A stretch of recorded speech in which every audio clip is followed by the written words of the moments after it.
오늘 안전 관련 주제가 아니긴 한데, 원래 월요일 발표를 생각하면서 만들긴 했는데, 이제 제가 뭐, 월요일 날 참석할 수 있을지 없을지 이거를 항상 잘 모르다 보니까, 시간 있을 때, 기회가 있을 때 발표를 해야겠다 이런 생각이 들어서요.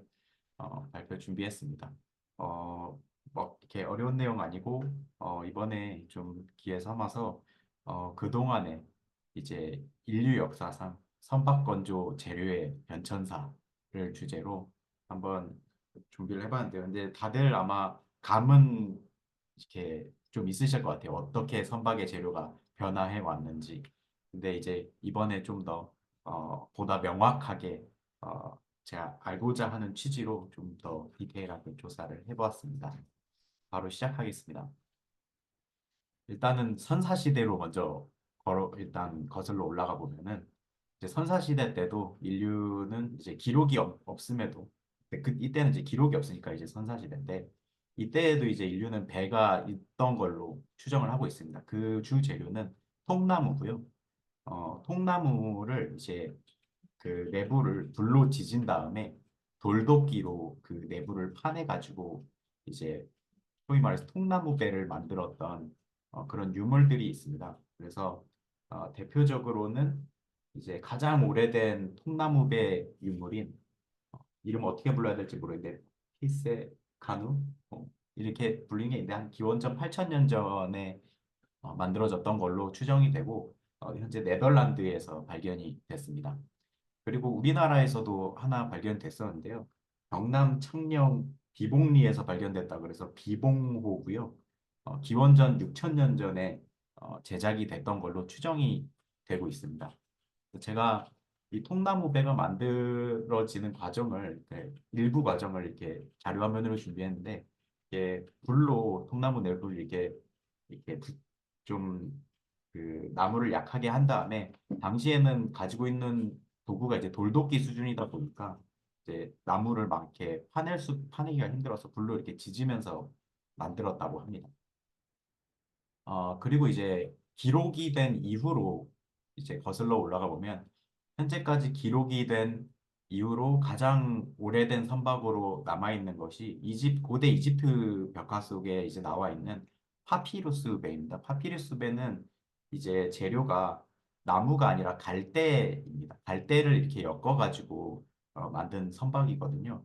그래서 이제 기존에는 통나무였고 뭐 이 갈대나무 이후에도 나무를 사용해서 배를 만들겠지만 최초 인류가 기록한 최초의 선박은 이제 갈대를 엮어서 만든 파피루스 배고 기원전 약 5천 년 전 정도로 추정이 되고 있습니다. 근데 아직 이 부분이 의견이 분분한 게 어, 그 파피루스 배가 통나무 배보다 더 오래되었을 수도 있다. 인류 역사상.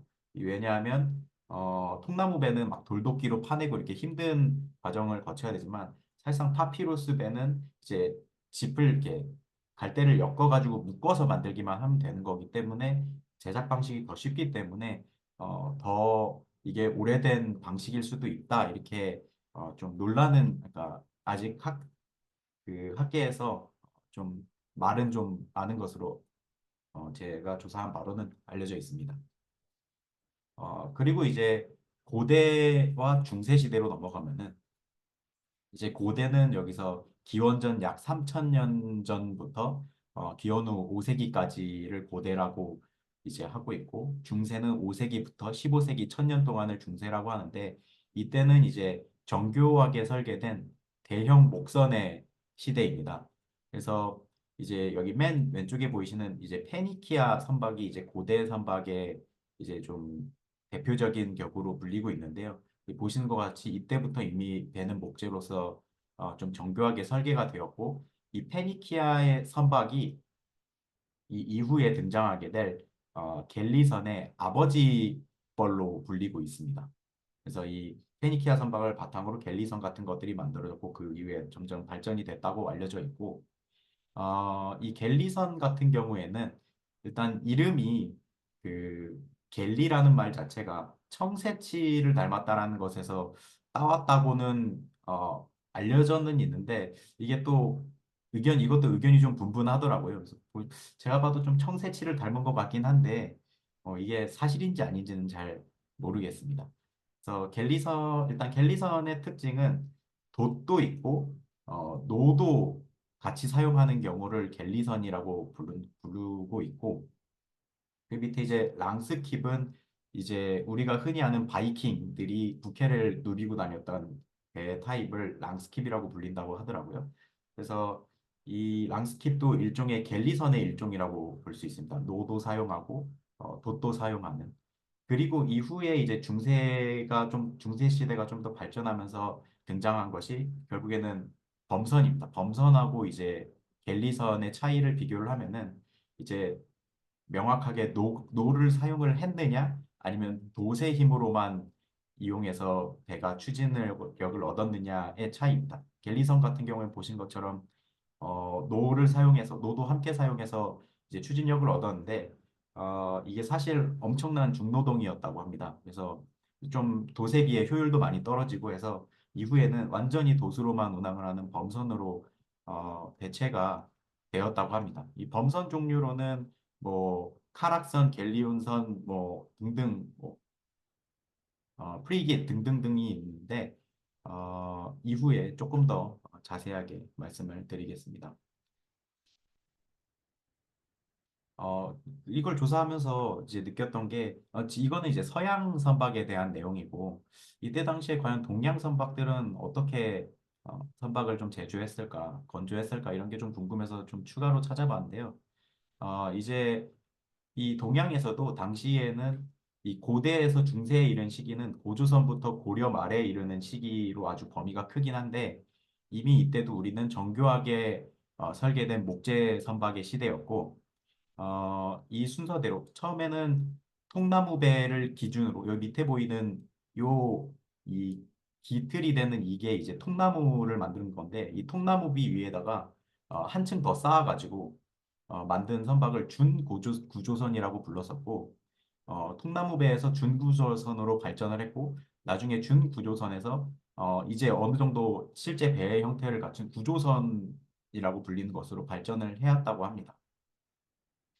그래서 서양의 고대 시기인 5세기까지는 이제 삼국시대였을 때였는데 그때까지만 해도 삼국시대까지만 해도 준구조선이 한반도에서 많이 활발히 이용이 됐었고 당시 이제 어, 그 통일신라 시대 이쪽으로 이제 넘어가면서 구조선하고 이런 걸로 이제 발전을 한 것으로 알려져 있고 이제 이쪽에 보이는 거는 통일신라 시대에 장보고가 타고 다녔던 뭐 이런 무역선을 실물로 이제 제작한 그런 사진이고 또 오른쪽에 이거는 고려 시대의 이제 전선인데 한 가지 좀 비교를 해보고 싶은 거는 이게 겉으로 보면은 서양배가 더 막 정교해 보이고 더 커 보이고 이래서 크기를 좀 조사해 봤는데 당시에 고려에서도 이제 큰 배들은 이 길이가 한 29m, 한 30m에 육박했었고 이전 슬라이드에서 보시면 범선의 길이도 평균적으로 한 20에서 30m 정도 했었거든요. 그래서 이제 한반도에 있었던 선박들도 그렇게 작지는 않았다. 그리고 꽤 정교하게 제작이 되고 있었다 이렇게 알려져 있습니다. 추가로 하나 더 말씀드리면 이제 특히 고려시대 선박은 당시의 주변 국가로부터 평도 상당히 좋았다고 합니다. 굉장히 튼튼해서 평이 좋아가지고 이제 당시에는 이제 중국이 원나라에 소속이 되어 있을 때였는데 이제 원나라 기록에도 고려의 배가 상당히 좋다. 그래서 원나라가 일본을 쳐들어갈 때도 고려의 배를 상당히 많이 징발해서 쳐들어간 걸로 기록이 나와 있습니다. 그래서 이제 서양배가 너무 좀 더 그 발전이 돼 있는 것처럼 보이다 보니까 동양의 배가 그렇게 좀 너무 뒤처졌나 싶어서 알아본 건데요. 당시에 동양의 선박 건조 기술력도 서양에 절대 뒤지지 않았던 것으로 저는 좀 확인을 하고 있습니다. 그리고 특히 중세시대 말인 한 15세기 정도까지만 해도 동양이 확실히 서양보다 더 부유하고 우수한 기술력을 가진 지역이었기 때문에 그렇게 알고 있고 다만 동양에서 이제 선박 건조 기술이 크게 발전하지 못한 것은 제 생각에는 당시의 패권 국가였던 중국이 어, 이 해양력에 관해서 그렇게 크게 관심이 없어서 그랬던 것이 아닌가. 이렇게 생각을 하고 있습니다. 그래서 이 동양의 선박건조 기술력을 보여주는 대표적인 사례가 이제 중국 명나라 시대 때 그 콜럼버스보다 한 몇십 년 앞서서 대원정을 떠난 적이 있었는데 그게 정화라는 사람이 이제 명나라 황제 이제 명을 받아서 대원정을 떠나서 아프리카까지 찍고 돌아온 것을 이제 역사로 기록은 되어 있는데요. 당시에 이제 역사서에 나와 있는 대로는 이제 배의 길이가 약 150m 정도였고 폭이 한 60m 정도였다고 알려져 있습니다. 그리고 이거와 비교해 봤을 때 콜럼버스가 한 몇십 년 후에 아메리카 대륙으로 원정을 떠났는데 그때 콜럼버스의 배의 길이가 한 30m 정도 됐다고 하거든요. 가장 컸던 배 산타마리오가 한 30m 정도였어서 그 배의 사이즈가 확실히 다르고 그리고 당시 이 정화의 대원정을 떠났을 때 서양에서 가장 컸던 배가 그레인 마이클이라는 배였는데 그 배도 이제 전장이 한 70m 정도 길이였기 때문에 제가 한번 그 서양에서 가장 컸던 배를 제가 이렇게 사이즈를 비교해 보려고 대충 이렇게 줄여서 옆에 붙여놨는데요. 이 사이즈가 대충 이 정도 차이는 났었다. 동양에서 가장 큰 배랑 서양에서 가장 컸던 배가 이 정도 차이가 있었다. 이런 거를 좀 보여드리려고 했습니다. 그 다음에는 사실 이 이후로는 동양에 대해서 좀 얘기하기가 그런 게 이때부터는 서양이 좀 너무 급진적으로 이 해양 기술이 발전했기 때문에 이때부터는 서양에 초점을 맞춰서 좀 말씀을 드리겠습니다. 그때 이후로 이제 주목해 볼 만한 시대는 이제 대항해 시대입니다. 콜럼버스가 아메리카를 발견한 이후로 이제 유럽의 모든 각국들이 이제 항해를 모두 떠나서 이제 새로운 지역을 찾아내는 이런 시대가 도래했는데요. 이때 주로 사용되었던 건 모두 다 범선이고요. 범선도 캐러벨, 카락, 갤리온 순으로 발전했던 것으로 보여집니다. 이때도 전부 목재 선박들이고요. 처음에 단계에 이제 캐러벨 같은 경우에는 소형 범선으로 분류가 되고, 특히 장점이 뛰어난 기동성입니다. 작아서 그런지. 그래서 특히 탐험선, 어선 상선으로도 당연히 사용이 되었고, 이 대항해 시대에서는 탐험선으로 많이 사용이 되었습니다. 근데 이제 배가 워낙 작고 해서 장거리, 특히 원해를 이제 이동하기가 어렵다 보니까 여기서 좀 더 크기도 발전되고 이제 더 원해를 항해하기에 수월해진 카락으로 발전했다고 이제 알려져 있고요. 이제 이 카락에서 이제 중세 시대에 이제 거의 한 중후반 정도에 걸쳐서 나오는 이제 갤리온으로 이제 발전했다고 알려져 있습니다. 그래서 이 갤리온 같은 경우에는 아마 그 영화 캐리비안의 해적에 보면은 나오는 선박들이 다 이런 갤리온의 선박을 이런 형태를 띤 선박을 많이 보셨을 거라고 생각을 하고 있습니다. 그리고 나서 이제 주목해 볼 만한 시점이 이제 산업혁명기인데요. 그때가 이제 19세기였고, 19세기에는 이제 드디어 선체에 철을 사용하는 복합선체가 등장을 합니다. 그래서 이때는 이제 내부의 골격은 그 연철, 러프트 아이언이라고 불리는 이제 연철을 이용해서 내부 골격을 만들고 그 이후에 이제 판재는 이제 나무를 이용해서 만든 건데요. 여기 두 사진은 이게 실제로 제가 그 그리니치 런던의 그리니치 공원 앞에 커티샵 전시해 놓지 않습니까? 거기에 가서 직접 찍었던 사진들인데 그 안에 보신 것처럼 내부는 이제 그 러프트 아이언으로 되어 있고 이 위에 그 판재는 다 나무로 되어 있는 것을 보실 수가 있습니다. 그리고 그 다음으로 이제 나오는 게 이제 드디어 강철, 스틸을 선박에 사용하기 시작하는 건데요.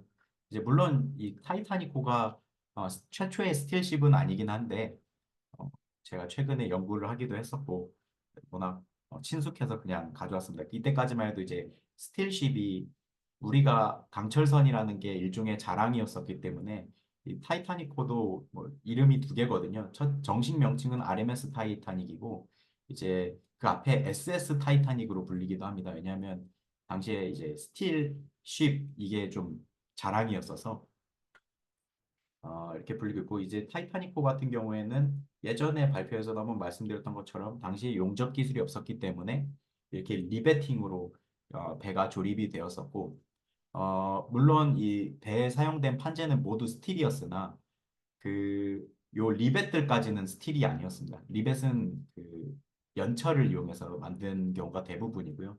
강철 리벳을 사용한 거는 이제 배의 아주 극히 일부분, 강도가 아주 중요한 일부분에만 강철 리벳을 사용해서 만들어졌었습니다. 이후에 이제 용접 기술도 발달하고 해서 현대에 이르러서는 이제 완전히 강철로 배를 만들고 있는데요. 이제 물론 강철만 다 사용하는 게 아니라 필요에 따라서 뭐 알루미늄 뭐 어떤 부위 특정 부위에 알루미늄을 사용한다든가 스테인리스 강을 사용한다든가 이런 경우도 있고 뭐 요트 같은 경우에는 뭐 FRP라고 불리는 유리섬유 복합재를 사용하기도 하고 이렇게 다양한 재료가 사용되고 있긴 한데 현대에 들어서 역시 가장 주요한 선박 건조 재료는 모두 아시다시피 스틸입니다. 그래서 이 부분에 대해서 현대에 대해서는 우리가 좀 더 재료를 자세하게 들여다볼 필요가 있겠다 이런 생각이 들어서 스틸에 대해서 좀 더 자세하게 물론 아시는 분들 다 아시겠지만 그래도 혹시라도 모르시는 분들 위해서 조금 더 자세하게 들어가려고 이 철을 자체에 대해서 자료를 좀 준비했습니다. 이 스틸이 이제 철이라고 무조건 다 스틸이 아니라 아까 말씀드린 것처럼 연철도 있고 강철도 있고, 뭐 주철도 있고, 순철도 있고, 뭐 그렇습니다. 근데 이제 그 이 네 가지가 분류되는 기준이 현대에서는 이 탄소 함량으로 분류를 하고 있거든요. 그래서 가장 철 중에 가장 먼저 인류가 발견한 재료는 연철이었고, 연철은 이제 철이라는 원소를 녹일 만큼 온도가 높지 않아도 제작을 할 수 있는 정도였거든요. 말 그대로 완전히 녹이지 않더라도 좀 흐물흐물해졌을 때 이렇게 가공을 해서 제작을 하는 방식이 이제 연철인데 이제 탄수함량이 이 연철, 강철, 주철 중에 가장 적습니다. 그리고 이후에 인류가 이제 완전히 용광로에서 쇳물을 녹일 수 있게 됨 이후부터 만들어진 게 이제 주철인데요. 주철은 이제 말 그대로 주조 방식으로 만들어가지고 쇳물을 녹여서 어떤 틀에다 담아서 모양을 만들어서 하는 건데 그게 이제 주철이고 이 과정에서 탄수함량이 많이 포함이 되게 됩니다. 사실 이 탄수함량으로 기준을 나누는 이유가 있는데 철에 탄소가 많아지게 되면은 취성이 강해집니다. 그래서 취성은 영어로 브리틀니스라고 하고 취성이 강해지면 강도는 세지는데 특정 한계점을 지나면은 재료가 이렇게 변형하지 못하고 다 깨져버립니다. 그게 이제 취성의 특징이고 반대로 탄수함량이 적어지면은 이게 늘어나지는 연성이 가능해지는데 이제 이걸 덕탈리티라고 하는데 이제 탄수함량이 적어질수록 네 이게 철이 더 잘 늘어나고 대신에 강도는 좀 줄어들고 그렇게 되고 있습니다. 그래서 사실 강철 같은 경우에는 이 둘 사이에 이 강도와 이 변형하는 정도의 사이에 최적점을 찾은 게 이제 강철이고 인류가 이용하기에 당시 영화 드라마 주몽에서도 이 모팔모가 강철검을 만들었었는데 그것도 원래 주철 상태에서 뭐 황토라든가 이런 새로운 재료들을 추가하면서 화학 작용을 일으켜가지고 탄소를 인위적으로 빼냄으로써 강철을 만들었던 것으로 추정이 되고 있습니다. 그래서 이거를 이제 조사하면서 이제 혹시 모르시는 분들이 계실 것 같아서 퀴즈를 이제 간단히 준비했는데요.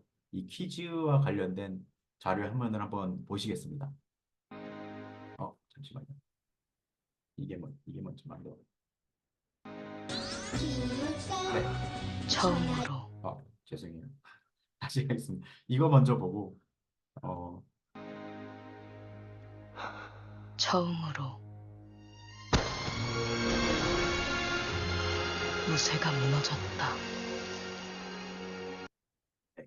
그리고 기육생 천하장사 무쇠로 만든 사람 인조인간 로버트 마징가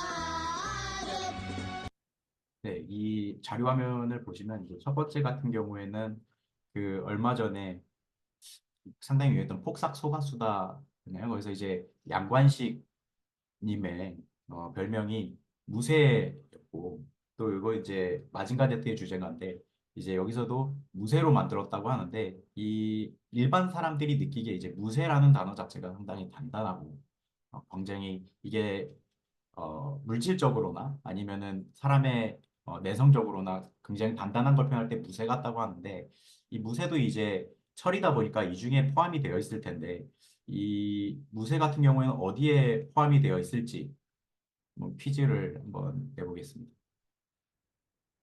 아시는 분들은 많이 아실 거라고 생각합니다.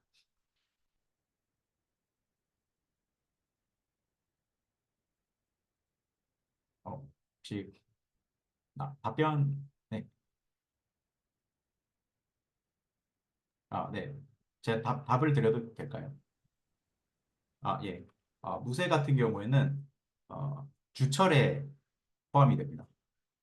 그래서 이 주철은 말씀드린 것처럼 탄소 함량이 상당히 높기 때문에 그 강도는 좀 세긴 한데 특정 한계점을 넘어지면은 깨져버리거든요. 그래서 사실상 현대로서는 이 공학 구조물의 재료로서 적합하게 사용되고 있지 않습니다. 가장 많이 사용되고 있는 거는 가마솥 만드는 거 아니면 뭐 맨홀 뚜껑 이런 거 정도에는 사용이 되고 있긴 한데 뭐 선박을 만들다거나 이런 데는 전혀 적합하지 않은 재료라서 그렇게 사용이 되고 있고 그래서 엔지니어의 입장에서 보면은 이 폭삭수거스대에서 이제 무쇠가 무너졌는데 아무래도 이게 아마 탄소 함량이 너무 높아서 무너지지 않았나 이렇게 좀 추정을 할 수 있습니다. 취성이 강해서 취성 파괴가 일어난 것으로 보여진다 이렇게 생각을 하고 있고요.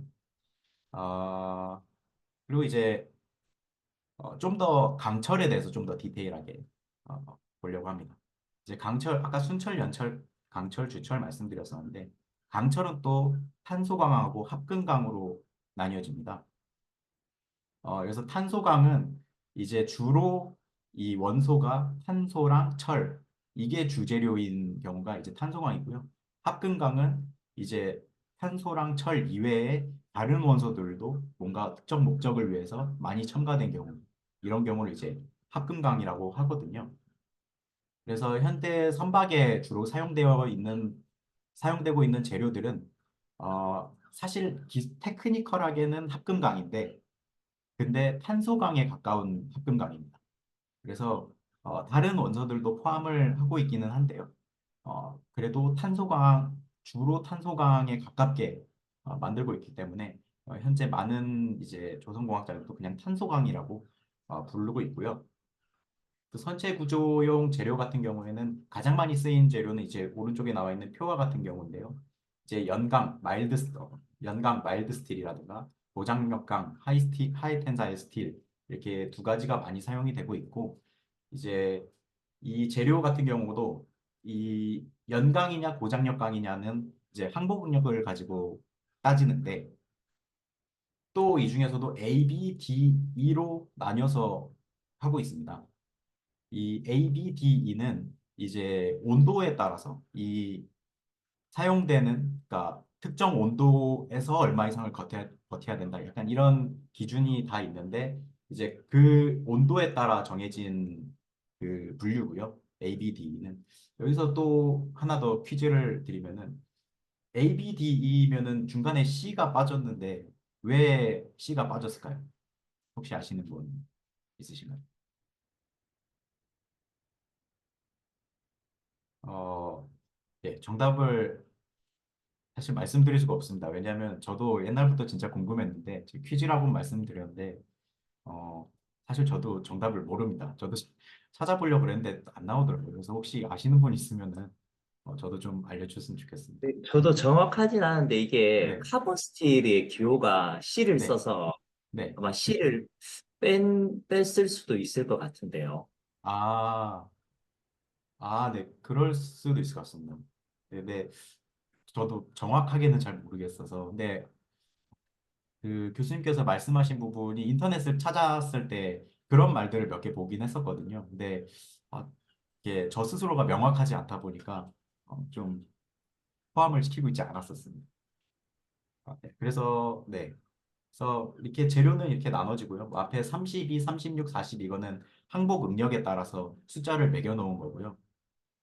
이 아래에 보시는 건 실제 도면의 일부를 가져온 건데 보신 것처럼 실제 판재 두께뿐만 아니라 재료까지도 어떤 재료가 사용되었는지까지도 도면에 명확하게 이렇게 표시를 해놓고 있습니다.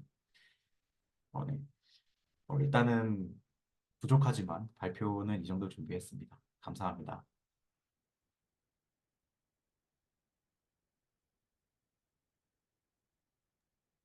네, 너무 감사합니다. 너무너무 재밌고 유익하고 아주 교양을 쌓는데 큰 도움이 되네요. 네, 혹시 질문 있으신 분, 네, 질문 좀 받겠습니다. 이거 질문- 다른 얘기긴 한데, 혹시 네. 그, 저 도면을 네. 해석 프로그램으로 바로 옮기는 그런 프로그램이 있나요? 혹시 도면을 인식을 해가지고. 아, 어, 교선소에서 있다고 들어본 것 같기는 한데, 저도 잘은 모르겠습니다. 아, 네. 동민이가 좀 알지 않나? 항상은 이 도면 자체가 요즘은 3D 모델링에서 산출이 된 산출 결과물이기 때문에 이 도면이 있다는 거는 3D 모델링도 있다라는 말이거든요. 그래서 성급에서 음, 쓰는 구조 해석 툴로의 그 전환은 3D 모델링에서 전환이 됩니다. 그러면 3D 보통 모델링에서 섹션 라인을 만들고, 거기에다가 기호를 다시 추가를 하는 형식인 거네요. 네. 여기 음, 들어간 텍스트는 전부 다 사람이 손으로 집어넣었다라고 보시면 될 것 같아요. 그 상급에서도 저기 뭐 스테빌리티나 뭐 이런 거 체크할 때 보면 소프트웨어를 쓰거든. 그러면 이제 그거를 조선소에서 그 모델을 받아가지고 자기 이제 성급 그 소프트웨어로 이제 검증을 한단 말이야. 그래서 아마 조선소에서 3D 그 경민이가 얘기한 것처럼 3D 모델링을 하고 그다음에 그걸 베이스로 2D로 들어서 하는 경우가 일반적일 것 같아. 그리고 우리 솔리드웍스나 카티아도 보면 3D 모델링 하면 그걸 바로 2D로 바꿀 수 있잖아. 네, 보면 아마 그런 형식으로 해서 응급을 제출하는 거야. 음. 아니, 뭐, 유치하는 사람들은 이렇게 디테일하게 하지 않아요. 구조하시는 분들은 더 볼을 다 하나씩 설계하셔야 될 텐데, 그러면 그거를 다 일일이 하나 생각이 들어가지고, 갑자기. 그러면, 이게 이게 자세히 보면 되게 섹션이 반복적이거든. 그래서 음, 아마 붙여넣기 해서 만들 것 같은데. 음, 알겠어. 예, 네, 저는 아까 그 우리 선박 그 역사 얘기하면서 네. 동양이랑 서양이랑 얘기를 했었잖아요. 예. 아까 이제 형진 박사님 그 얘기할 때 그 명나라 정화가 그 네. 이제 아프리카까지 먼저 저 뭐라 그러죠? 그 대항해 시대를 열었는데 왜 네. 유럽이 그 바다의 이제 왕자가 되었느냐? 그게 또 자세히 이제 역사적으로 보면 그 네. 정화가 그 이제 아프리카 대륙을 발견을 하긴 했지만 명나라에서는 바다의 패권을 잡는 거에 대해서 크게 관심이 없었어요. 오히려 이제 육지를 점령하는 거에 더 관심을 가졌거든요. 네. 근데 반면에 이제 그 누구죠? 저 갑자기 이름 생각 안 나네. 우리 그 유럽의 갑자기 누구죠? 아, 콜럼버스. 네. 콜럼버스가 이제 신대륙 발견하고부터는 유럽은 이제 대항해 시대를 열었잖아요. 네. 그러면서 이제 완전 조선에 대한 그 기술이 이제 네. 넘어가겠죠. 네, 그 네. 네. 전까지는 사실 그, 그 뭐죠, 이제 그 동양의 조선 기술이 훨씬 더 강했는데, 네. 네. 네, 그런 맞습니다. 스토리가 있더라고요. 아, 네네. 맞습니다. 저도 그리고 이제 알아보니까, 무쇠, 네네. 네, 네. 무쇠 얘기도 네. 우리가 이제 무쇠라고 불렀던 이유가 뭐냐면 네. 너무 단단하니까. 그러니까 정말 아, 너무너무 강력하잖아요. 이 네. 뭐 소뚜껑 같은 게. 그러니까 이제 네. 걔를 무쇠라고 불렸던 거죠. 그런데 네네네. 이제 뭐 형진 박사님이 얘기한 것처럼 얘는 이제 단단하긴 한데 치성이 약하니까 금방 뭐 네. 부러져 버리거나 네. 이러니까 네. 그, 그 가용성은 강철에 비해 떨어지지만 네. 어쨌든 단단하기로만 따지면은 뭐 너무 단단하니까 이제 네. 무쇠라고 불러. 네네. 그로 그게 기억. 네. 맞습니다. 네, 그래서 뭐 현대에서는 이제 우리도 용어를 엔지니어로서 대체해야 되지 않나. 무쇠 대신에 이제 카본 스틸 이렇게 불러야 되지 않나. 이렇게 저도 농담으로 뭐 생각합니다. 추가로 좀 네. 드리면 그 페니키아라고 나오고 있었잖아요. 아, 네, 이게 페니키아 같은 경우는 원래 페니키아가 어떤 곳이냐면 최초로 화폐를 만드는 곳이거든요. 전, 아, 네, 전 인류 역사상으로. 네, 그 화폐가 필요했던 이유가 이제 거기서 뭐라 그래 상권이 많이 네, 만들어진 곳인데 아, 지금의 위치는 이제 레바논 위치인데 네, 레바논에 백향목이 많이 나와요. 그러니까 되게 좋은 나무인데 그 네, 나무로 배를 만들기 되게 좋았다고 하더라고요. 아, 그래서 이제 교류를 하려면은 배가 많이 필요했고 네, 그러다 보니까 이제 페니키아 선박이 이제 거의 그러니까 배가 처음 이런 형태의 배가 나오기 시작을 한 거고 아, 아까 정명 교수님께서도 그 유럽의 콜럼버스가 처음 그 네, 대항해 시대를 열었다고 했는데 그게 네, 원래 어찌 보면은 중국이 배가 있었는데도 땅에 치중했던 이유 중에 하나가 실크로드랑 좀 관련이 많이 있거든요. 네, 실크로드를 점령을 하다 보니까 중국이 중동을 밀어넣다 보니까 중동의 이슬람 문화권이 너무 강해지다 보니까 그때 당시에 유럽에 있는 사람들은 후추를 먹고 싶었는데 후추를 먹을 길이 이제 막힌 거예요. 네, 그래가지고 콜럼버스가 인도를 찾으려고 갔다가 아메리카 대륙을 찾게 되고 그러면서 포르투갈이랑 스페인이랑 영국이랑 그때 막 이제 식민지 전쟁이 막 일어나기 시작한 네, 거였거든요. 아, 그래서 그런 것도 아시면 아, 좋을 것 같습니다. 감사합니다. 아, 디테일하게 잘 설명해 주셔서 감사합니다. 그 페니키아, 네, 아, 여기 또 갤리선 보니까 또 생각나는 게 이 네, 갤리선이 그 로마 시대에 한참 네, 사용했던 종류의 배잖아요. 이 아, 네, 저기 저 노젓는 사람들이 다 그 노예였거든요.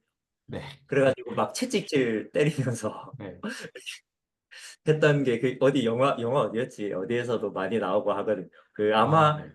그 그 뭐죠? 그게 뭐지? 아, 저 요즘 단어가 생각이 안 나요. 아무튼 네. 그게 또 생각이 나. 아, 네. 그래서 저도 조사해 보니까 이 노가 이 중노동이고 상당히 이게 그러니까 노동력이 많이 들어가는데 거기에 비해서 이 가성비가 잘 안 나와가지고 나중에 노를 포기했다 이런 식으로 좀 나와 있더라고요. 제가 대학 다닐 때 조정부였거든요. 실제로 아, 네, 노를 저었어요. 네, 이 그 조정 경기가 2,000m 8명이 노를 졌는데 네, 2,000m 네, 다 그 스탠다드 그 레이싱이에요. 그 2,000m를 이제 선수들 같은 경우에는 네, 6분대가 나오거든요. 보통 네, 6분대 정도로 나오는데 네, 근데 그 2,000m를 딱 끌고 나면 네, 몸무게가 한 1kg에서 2kg 정도 빠져 있어요. 네. 아, 그만큼 이게 그 엄청난, 해상의 마라톤이라고 불리거든요. 근데 아, 이제 지금 이런 갤리선 같은 경우에는 2,000m를 끄는 게 아니라 뭐 수십 킬로를 갈 거잖아요. 네, 그렇죠. 그러니까 뭐 이게 일반 사람이 그냥 잡으로서 할 수 있는 일이 아니라 정말 뭐 배수들을 잡아가지고 할 수밖에 없게 되는 아, 거죠. 그럴 것 같습니다. 감사합니다.